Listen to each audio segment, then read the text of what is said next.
ذرا عرفان قادری صاحب مجھے یہ بتائیے، یہ جو اب کیس چل رہا ہے، اب مظاہر نقوی صاحب کی کوئی 17-18 پیجز کا پریلیمنری رسپانس ہے، اس میں بھی کافی لیجٹمیٹ انہوں نے اعتراض اٹھایا. دو چیزیں تو ان کے اعتراض میں چاہتا ہوں آپ ذرا اس پہ بتائیں کہ کیا ہونا چاہیے.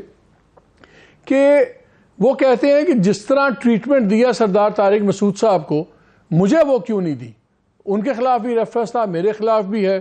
اور یہ جو 3 ججز ہیں، 2 تو پروون بائس ہے کیونکہ ایک نے میری مخالفت بھی کی، اور پھر انہوں نے ایک اور لیٹر کوٹ کیا جو اس وقت عمر عطیہ بندیال صاحب کو لکھا تھا جسٹس فائز عیسیٰ نے اور جسٹس سردار طارق مسعود نے، جہاں انہوں نے کہا کہ وداؤٹ فردر ڈیلے آپ یہ معاملہ انویسٹیگیٹ کر کے اس کو کریں مظاہر علی نقوی صاحب کے ایشوز کا. ان کے خلاف دفت کمپلینٹس آئی ہوئی ہیں. تو انہوں نے کہا یہ تو بالکل اپنا مائنڈ دے چکے ہیں، یہ ہاؤ کین دے بی جج آن می. اس بات پہ قطع نظر چھوڑ دیں کہ کون سے الزامات سچے جھوٹے ہیں، وہ تو یہ جوڈیشل کاؤنسل فیصلہ کرے گی. کیا وزن ہے جسٹس نقوی صاحب کے اعتراضات میں؟ ان تمام کیسز میں قانون جو ہے وہ ایک موم کی ناک ہے، اور وہ ایسی موم کی ناک ہے جو کہ ایونچولی جوڈیشل انٹرنل پالیٹکس اور نیشنل پالیٹکس اس کی نظر ہو جاتا ہے. یہ اگر میں جوڈیشل انٹرنل پالیٹکس کا ہسٹری ٹریس کروں تو سب سے پہلے چند ججز نے پاکستان کی جوڈیشری کو نکال دیا تھا 31 جولائی کی ججمنٹ میں، اور وکلاء نے ان کی تعریفی بینڈ بجایا تھا ان کا. اور اس دن سے میں سمجھتا ہوں کہ پاکستان میں قانون ختم ہو گیا ان معاملات میں. اور ہوتا یہ ہے کہ ججز میں ہے پارٹی بازی. کچھ ججز جو ہیں ان کی اپوائنٹمنٹ ہوئی ہیں پولیٹیکل پارٹیز کے ذریعے، اور کچھ ججز جو ہیں ان کی اپوائنٹمنٹس ہوئی ہیں تھرو جوڈیشری کی اپنے لوگوں نے جو قریب تھے چیف جسٹس کو، ان کو اپوائنٹ کر دیا. اب یہ جو رسا کشی ہے، ٹگ آف وار ہے، یہ ہر وقت چلتی رہتی ہے. اور اس میں لا وغیرہ تو ایک طرف ہے، لا کی تو ایک سیمبلنس دی جائے گی، لیکن ایونچولی یہ جو پارٹی بازی ہے جب تک یہ ختم نہیں ہوگی، کوئی بھی فیصلہ جو آئے گا وہ کسی جس کے خلاف بھی آئے گا اس کو ایکسیپٹیبل نہیں ہوگا. اس وقت تک کی یہ صورتحال ہے. اب آپ مجھ سے اگر کوئی قانونی سوال پوچھنا تو ضرور پوچھیے، اس کا بھی میں جواب دیتا ہوں. آپ سر قانونی یہ ہے جو انہوں نے جو اپنی ایک پٹیشن بھی فائل کی ہے، اس میں انہوں نے کہا ہے کہ پہلی بات تو یہ ہے کہ جب شو کاز نوٹس آیا، مجھے شو کاز نوٹس کے ساتھ ڈیٹیلز نہیں تھی چارجز کی، میں نے اس کے جواب میں پریلیمنری رسپانس دیا، اور مجھے ان کو پہلے اس کے اوپر فیصلہ کرنا چاہیے تھا اور پھر آگے پروسیڈنگز ہوتی. لیکن میں جو رولز پڑھ رہا تھا سپریم کورٹ آف پاکستان کے، جو سپریم جوڈیشل کاؤنسل کے رولز ہیں، اس میں کوئی ایسا نہیں ہے پوائنٹ جہاں پہ وہ یہ کہیں کہ جی آپ کو پہلے ان کے جواب دینے ضروری ہیں. اس میں یہ ہے کہ جب رسپونڈنٹ کا جواب آتا ہے تو اس کے بعد جو کاؤنسل ہے وہ اپنا کیس فردر آگے چلا سکتی ہے. اور جو انہوں نے کہا کہ ری کانسٹیٹیوشن ججز ہیں جن کا باعث میرے خلاف ہے، نظر آ رہا ہے، میری پوری ہسٹری ہے ان کے ساتھ، تو ان کو اس سے ہٹنا چاہیے، ری کانسٹیٹیوٹ ہونی چاہیے. لیگل میرٹ اس میں کیا ہے؟ کیا یہ جائز ڈیمانڈ ہے؟ دیکھیں، لیگل میرٹ یہ ہے، آپ نے اپنے انٹرو میں کہہ دیا ہے کہ ایک سپریم جوڈیشل کاؤنسل بنی ہوئی ہے. اگر ججز ہی اس سپریم جوڈیشل کاؤنسل پہ ریلائی نہیں کریں گے تو عوام پھر ججز پہ کیوں کر ریلائی کریں گے؟ اب وہ جو سپریم جوڈیشل کاؤنسل بنی ہوئی ہے اس کی پروسیڈنگز انہوں نے چیلنج کر دی ہیں سپریم کورٹ میں، اور وہ جب چیلنج ہوتی ہیں سپریم کورٹ میں انڈر 184(3) تو پھر ہمارے پاس قانون جو ہے وہ پریکٹس اینڈ پروسیجر ایکٹ کے تحت جو کمیٹی ہے 3 ججز کی، وہ بینچ کانسٹیٹیوٹ کرے گی.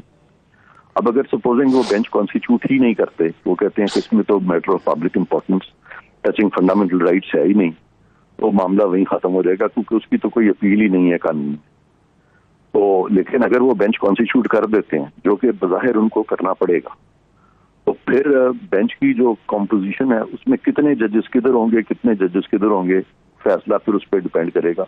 کیونکہ افتخار چودھری صاحب کا جب معاملہ آیا تھا تو وہ ججز جو تھے وہ زیادہ تر اس وقت افتخار چودھری صاحب کے ساتھ تھے. جب شوکت عزیز صدیقی کا معاملہ آیا تو اس وقت وہ جو بینچ تھا وہ شوکت عزیز کے فیوریبل نہیں تھا، لیکن معاملہ چلتا رہا تھا. آج جب شوکت عزیز کا معاملہ لگے گا تو وہ بھی بینچ کی کانسٹیٹیوشن پہ ڈیپینڈ کرے گا. تو قانونی صورتحال جو ہے اس وقت وہ ساری چیز کی یہ بن رہی ہے جو میں نے آپ کو بتائی.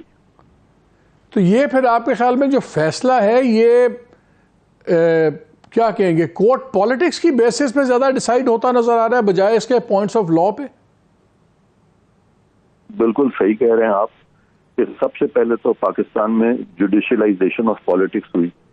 جوڈیشلائزیشن آف جب پالیٹکس ہوئی تو اس سے ججز جو ہیں ان کی آپس کی انٹرنل بھی وہ پولیٹیسائز ہو گئے, ان میں دھڑا بندی ہو گئی. جب ان میں دھڑا بندی ہو گئی ان کی آپس میں لڑائی جھگڑے ٹینشنز کریٹ ہو گئی. اب ایگوز جو ہیں وہ there and wild in Pakistan. Egos بہت بڑی ہو گئی ججز کی آپس میں, اور آپ نے وہ جو پچھلے چیف جسٹس ہیں ان کا دور بھی آپ نے دیکھ لیا کہ کس طرح وہ اپنی مرضی سے پھر بینچز بھی انہوں نے کانسٹیٹیوٹ کیے اور سپریم کورٹ کو اپنی مرضی سے چلایا. تو اب بھی وہ اس طرح کی ڈیوائڈ ہے, تو جب تک کہ اس ڈیوائڈ کو سارٹ آؤٹ نہیں کیا جائے گا, جب تک کہ یہ 8-10 کیسز جو ہیں ان کو ریوزٹ نہیں کیا جائے گا, پاکستان کا جو لیگل آرڈر ہے اور پاکستان کی جو ساکھ ہے سپریم کورٹ کی وہ ہمیشہ داؤ پہ لگی رہے گی. عرفان قاضی صاحب یہ بتائیں کہ کل لگی ہوئی ہے نواز شریف صاحب کی اپلیکیشنز کہ اسلام آباد ہائی کورٹ میں کہ میرے سینٹنس کنوکشنز کے خلاف اگر یہ سسپینڈ ہو جاتے ہیں کل سینٹنسز یا اسٹے واٹ ایور ملتا ہے تو ان کی ڈسکوالیفیکیشن کا سٹیٹس کیا ہوگا؟ کیا وہ آٹومیٹکلی کوالیفائی کر جائیں گے یا ابھی وہ مسئلہ رہے گا کہ سپریم کورٹ کے بینچ نے فیصلہ دیا ہوا ہے تاحیات نااہلی کا اور ابھی یہ میٹر ڈیسائیڈ ہونا ہے کہ وہ الیکشن ایکٹ میں کور ہوتا ہے یا نہیں ہوتا؟ اگر کل یہ سینٹنس سسپینڈ ہوتے ہیں تو کیا یہ گرین سگنل ہے نواز شریف صاحب کے لیے وہ الیکشن لڑ سکتے ہیں؟